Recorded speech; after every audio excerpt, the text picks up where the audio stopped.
is going on, guys? Zigablaze here with episode 5 of my Black Ops 3 Specialist Guide series. Today we're going to be covering Nomad. Nomad is unlocked at level 28 and his specialist weapon is the Hive Launcher.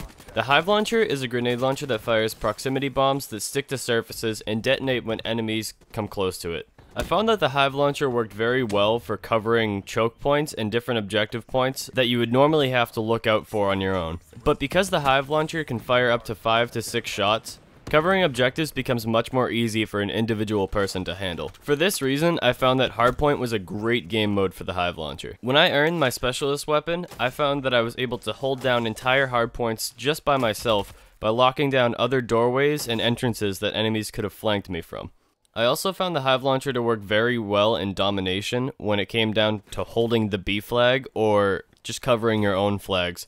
If opponents are very aggressive and they're pushing a flag, just dropping your hive mines onto the objective can really make the difference between them capturing it and you holding it. One piece of equipment that I found very useful that paired well with the Hive Launcher were smoke grenades. I don't often recommend that much equipment when I'm talking about specialists, but the smoke grenades paired very well with the Hive Launcher because the hives are very easy to see and enemies often shoot them and get score towards their own streaks if they see them.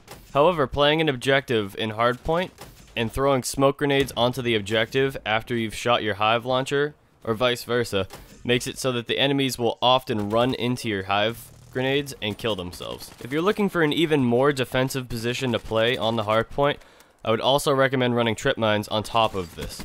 Even if your opponents are wearing flak jacket, the Hive Launcher mixed with smoke grenades and trip mines makes for a deadly combo that will slow your opponents down and let you hold a point very hard. The Hive Launcher can also take down enemy score streaks that are ground based, such as the Cerberus, sentry guns, and HCXDs. I found myself earning the Hive Launcher roughly 2 to 3 times a game. I didn't really find the need for overclock, so I wouldn't recommend it with this specialist weapon. Now to cover the most controversial of all the specialist abilities in Black Ops 3, Nomad's Rejack ability. The Rejack ability will revive you in the current position after you've died, similar to a tactical insertion. In all honesty, the Rejack ability is basically just a glorified tactical insertion, and it's no more than that, and it's not very useful in many ways. However, in this series we try to find some use for every specialist ability and weapon, no matter how bad or how good the weapon or ability is. Although Rejack isn't practical to use and I wouldn't recommend it, if you're someone who wants to unlock the challenges for the specialist outfits,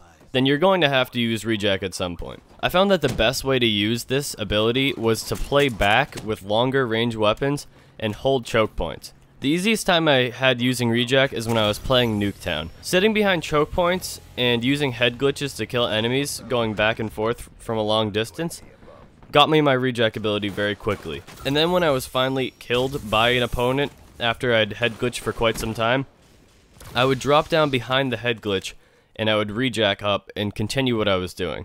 I found this strategy to work a lot better than when I would rush in using the Rejack ability. Because of the smoke that comes around you when you die after you use Rejack, players will often spray down at your body until you revive yourself, making you die a second time for no reason whatsoever. So I really wouldn't recommend it for up-close encounters unless you absolutely have to use it. As for the ability itself, I found that I earned it very quickly without overclock, but I would recommend overclock to earn it even faster so you can get the challenges out of the way so you don't have to use it as much. And if you're someone that enjoys Rejack, you're probably someone that used to enjoy tactical insertions in previous Call of Duties. That would be the only time I really recommended this to anyone. I could see if you're a sniper going for clips or montage moments, that you might like Rejack because it works similar to the way the tactical insertion used to. The one positive thing about Rejack is it allows you to get right back into the action right as you died. But it's very hard to stay in the action after you Rejacked because people usually get onto you pretty quickly as soon as you pop the ability. After using Nomad extensively in-game, I found that his Hive Launcher was very good for playing defensive. It's a camper's delight. If you're a defensive player and you like to sit back, then the Hive Launcher is for you. It can cover your back when no other teammate's there to actually protect you. And it's also very good at covering objective points in most game modes, but specifically Hardpoint. As for the Rejack ability, I feel that it's outshined by many other specialists, and it's not really practical in any way. You don't keep your score streaks, you're very easy to kill when using the ability, and it leaves you very vulnerable and open to the enemy. My specialist rating for Nomad is a 17 out of 30.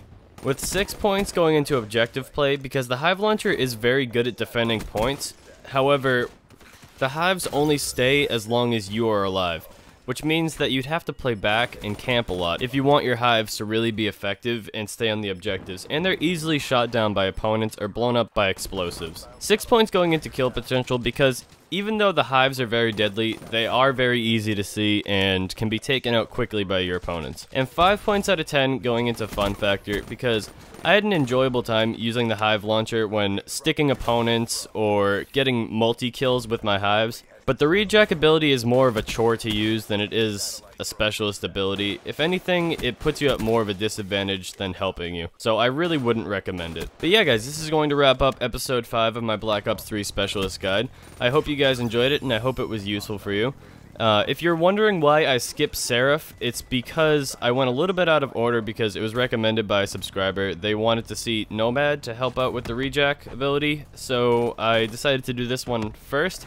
So if you guys would like to see any specific specialist next instead of Seraph, let me know, or if you just want to see Seraph, then go ahead and let me know that too. Anyways guys, I'll see all you beautiful faces tomorrow. Peace out.